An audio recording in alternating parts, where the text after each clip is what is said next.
আজকে সাগরের মাছ দিয়ে ঢেঁড়স রান্না করবো, সম্পূর্ণ তেল ছাড়া,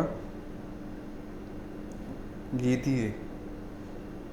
প্রথমে মাছকে ধুয়ে নিলাম, এরপরে মাছটাকে জাল দিব, লবণ হলুদ মিক্স করে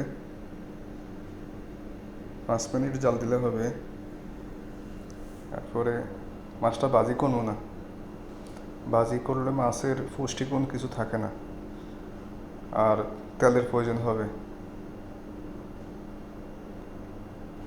প্রথমে পেঁয়াজকে একটু পাতিলে পানি শুকিয়ে নিলাম, এরপরে ঘি দিয়ে দিলাম, ঘি দিয়ে একটু নাড়াচাড়া করে নেব। এরপরে একটু পরে রসুন আর আদা দিয়ে দিব।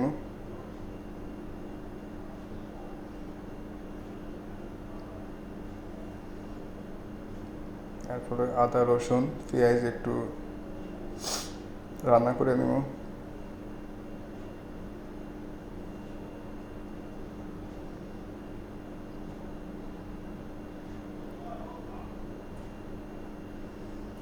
রান্না করা শেষ, এখন টমেটো মরিচ দিয়ে দিলাম। টমেটো মরিচটা একটু রান্না করে নেব। রান্না না করে নিলে পরে আবার এগুলা গলবো না, এই জন্য আগে একটু ইয়ে করে নিতে হবে,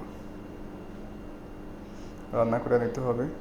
এরপরে গরম পানি দিয়ে মশলা মিক্স করে নিব। যেহেতু তেল নাই, তেলের পরিবর্তে মশলা মিক্স করে নিব পানি দিয়ে। পানি তেলের কাজ করব। লবণ হলুদ মরিচ জিরা পাউডার ধনিয়া পাউডার মিক্স মশলা গরম পানি দিয়ে নিতে হবে, ঠান্ডা পানি দিলে হবে না। যে সব দেওয়া শেষ, এখন একটু চামচ দিয়ে নেড়ে নিব।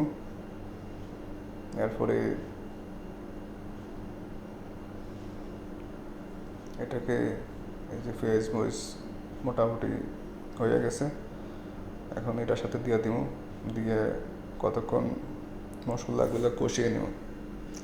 এরপরে ঢেঁড়স দিয়ে দিব,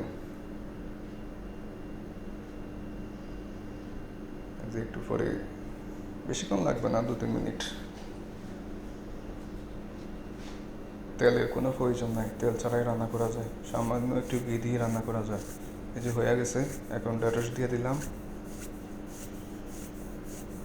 এখন এটা মিক্স করে নিব, এরপরে ঢাকনা দিয়ে দিব। মিক্স করা শেষ, এখন ঢাকনা দিব। একটু পানি দিয়ে দিলাম, না তো লেগে যাবে, এটা গরম পানি। এই যে মাছ জাল দিয়ে উঠে নিলাম, জাল দেওয়া যে পানিটা, ওই পানিটা ফালাই দিলাম। এই যে মাছ পানি দিয়ে দিছি, তরকারি কষানো হয়ে গেছে, মাছও দিয়ে দিলাম। এখন ঢাকনা দিয়ে দিব, এই ঢাকনা দিয়ে দিলাম। এই যে পানি দেওয়ার পর, মাছ দেওয়ার পরে কিছুক্ষণ পরের অবস্থা, আবার ঢাকনা দিলাম। রান্না বান্না শেষ। এই যে এখন আমি খাবো। এখানে সালাদ আছে, আর এই যে ঢেঁড়স, আর সাগরের মাছ।